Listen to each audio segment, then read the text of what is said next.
Hello there, this is N5.2. This outcome is all about multiplying. Glorious, glorious multiplying. Okay, so the indicators in this outcome say that you have to have some mental math strategies. That means doing it in your head, not with a calculator. And you need to know your facts to 81, and that would be 9 times 9, right? You need to know skip counting. Usually you use a known fact, something that you already know, and then you skip count beyond that. You need to know how to double, how to half, what the nines pattern is, what repeated doubling is, repeated halving. So all these little mental math strategies. Explain concretely, pictorial or orally, why multiplying by 0 produces a product of 0. Well, if I have $0 and I earn $0 today and for the next 8 days, I'm going to earn $0. Well, at the end, I haven't earned anything. So multiplying by 0 doesn't get you anywhere. You need to know your facts to 81 and do some problem solving and calculations with those. Generalize and apply strategies for multiplying two whole numbers when one factor is a multiple of 10, 100, or 1,000. So if we, you might have noticed back in the previous outcome in 5.1, we were talking about place value. And we said if something is in the hundreds place, say it's 7, well, that means there's 700. And so you'll notice that there's some patterns that go on when you multiply with zeros. If you're multiplying with 1 0, like 7 times 10, well, then you have 1 0 in the answer. If you're multiplying with 2 zeros, like 2 times 100, you'll have 2 zeros in the answer. If you're multiplying with 8,000 zeros, you'll have 8,000 zeros in the answer. So whatever's in your question, that's what ends up in your answer. Generalize and apply halving and doubling strategies to determine a product involving at least one two-digit factor. So this sounds complicated, but it's actually super easy, and I'll explain that in the next couple of slides. It's also something that I don't think I learned when I was in school, so it's pretty cool, and I wish I would have learned it because it's quite useful. Apply and explain the use of the distributive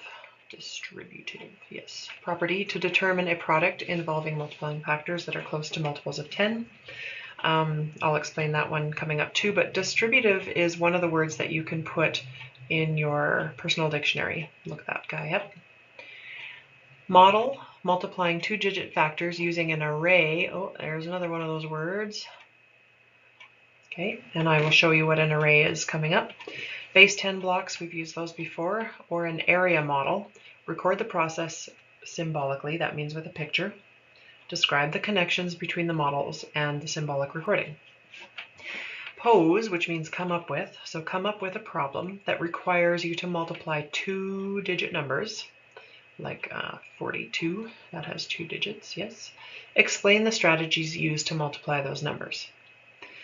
Illustrate concretely, pictorially, symbolically, so whatever way you want to show it is fine. Again, this distributive property using expanded notation and partial products.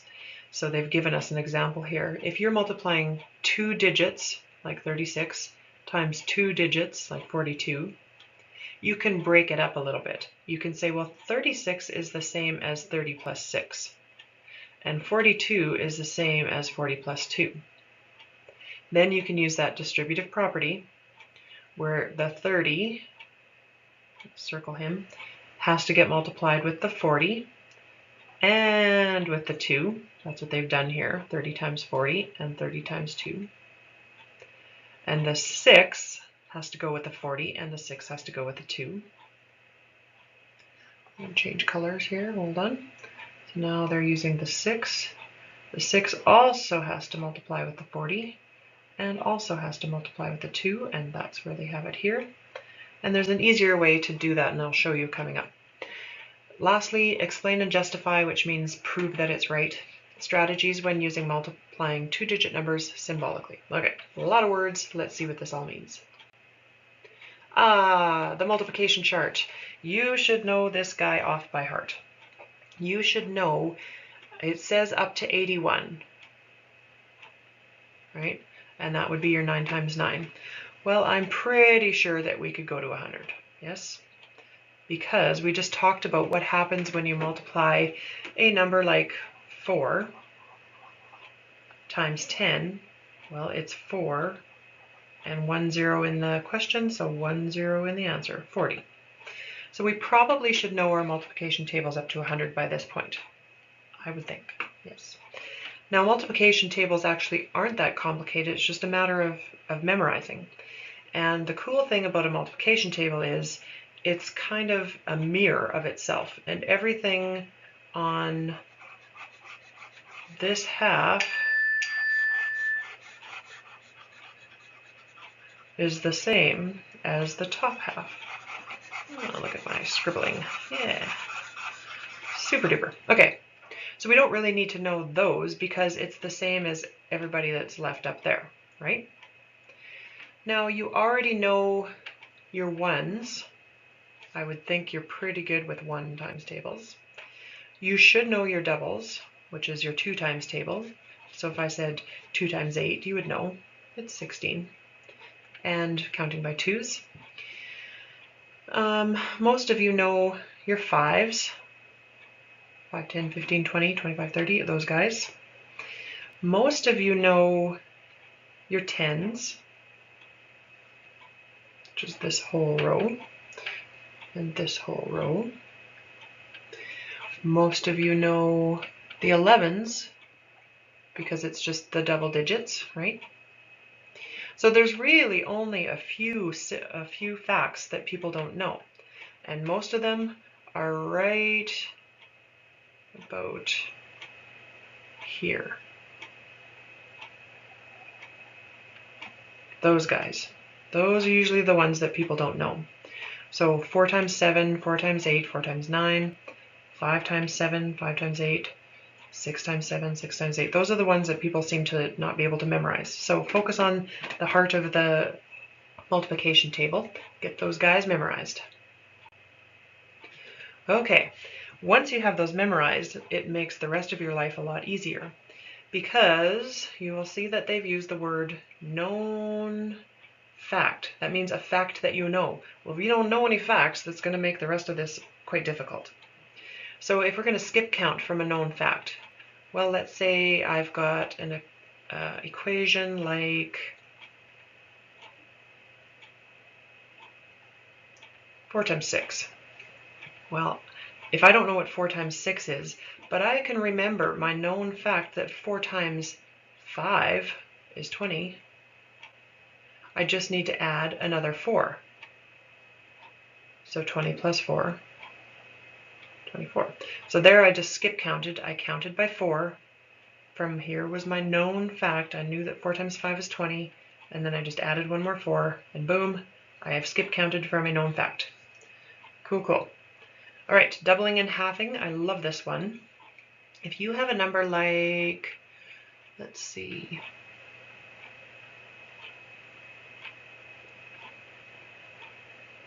12 times 3. Well, let's say we're not super familiar with our 12 times table. It's not something that we studied. And we want to know what 12 times 3 is. You can use this strategy. I am going to take half of one number and I'm going to double the other number. All right, so what's half of 12? 6. And what's double 3? Well, it's actually also 6. So we took half of one and we doubled the other guy. This only works for multiplication.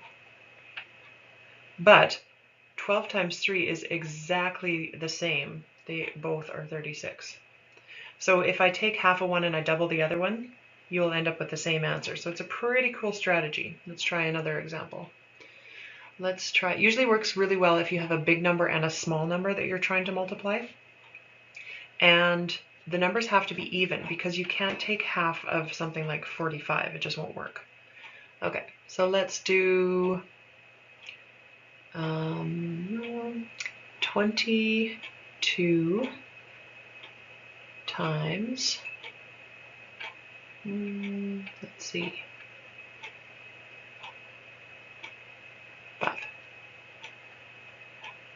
Okay, let's half the big guy. Let's double the small guy. What do you get? 110. So that is halving and doubling. Our next one is the nines pattern. Now you might have done this way back in early elementary. It's kind of a fun little trick. The boy on the exam says, well, I have to do 9 times 1 and 9 times 2 and 9 times 3, etc.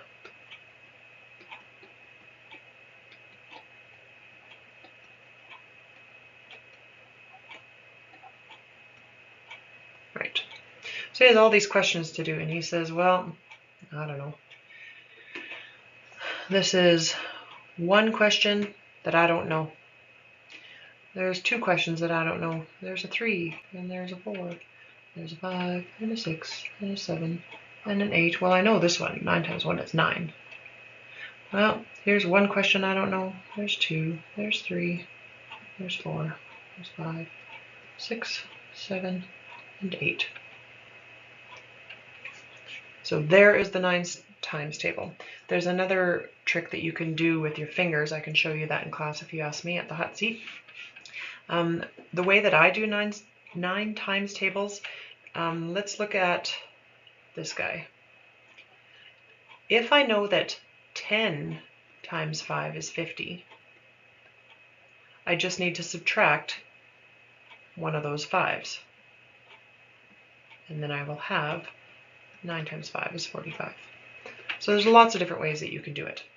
I also think that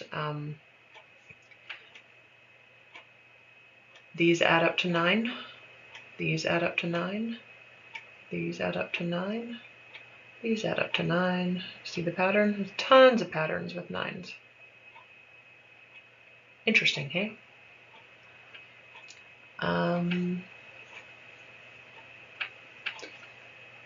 Okay, repeated doubling. Now, if you're going to do multiplying, basically that's repeated adding. And so repeated doubling, if I have a question like 21 times 8, well, I don't know what that is, but I know that if I double it, and then I double it again, and I double it again, I've essentially multiplied by 8. So, what's double 21s? 42. So that'd be 21 times 2. Well, if I double this number, then I've figured out what 21 times 4 is. So double 42 is 84. Can I double this number? Well, 80 doubled is 160, and 4 doubled is 8. So 21 times 8 is 168.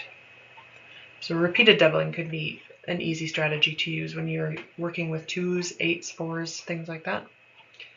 And repeated halving, this one is kind of useful when you're trying to find factors.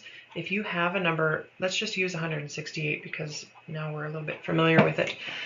If we're trying to find, let's say, prime factors or all the factors of 168, or if we're trying to find lowest terms in a fraction and we have a big number like 168, well, I don't know much about it, but I know that it's even, so I can split it in half. Half of 16 is 8, 80, and half of 8 is 4. So now we're down to this, right? So we've divided by 2.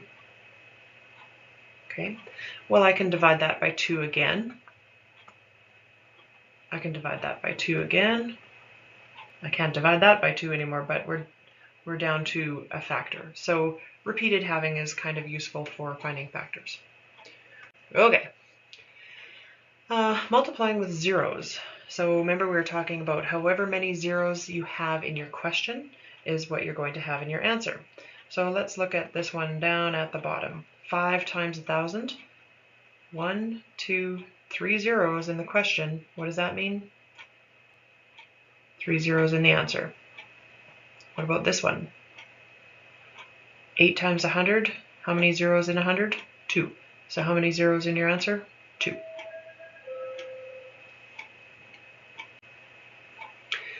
All right, remember we were talking about that distributive property on the first page. Distributive property determining a product involving multiplying factors that are close multiples of 10. Ugh, that is a mouthful. Gross. Okay, if you have a question like 4 times 24 and you want to find the answer, but you're not super sharp on your 24 times tables, like most of us wouldn't be, you can split the 24. 24 is the same as 20 plus 4. They've got it in brackets right there. So now it's a little easier because the 4 can go with the 20 and the 4 can go with the 4. And so they've chopped it up, 4 times 20, and then they're going to add on the 4 times 4. And 4 times 20 you can do in your head, that's 80, and 4 times 4 you should be able to do in your head, that's 16. And then you can add those two together and you get your answer at the end. So that is distributive property. I always joke about the 4 going on a date. So here's my 4, and he's going to go on a date with the 20, and then he's going to go on a date with the 4. And there's your answer.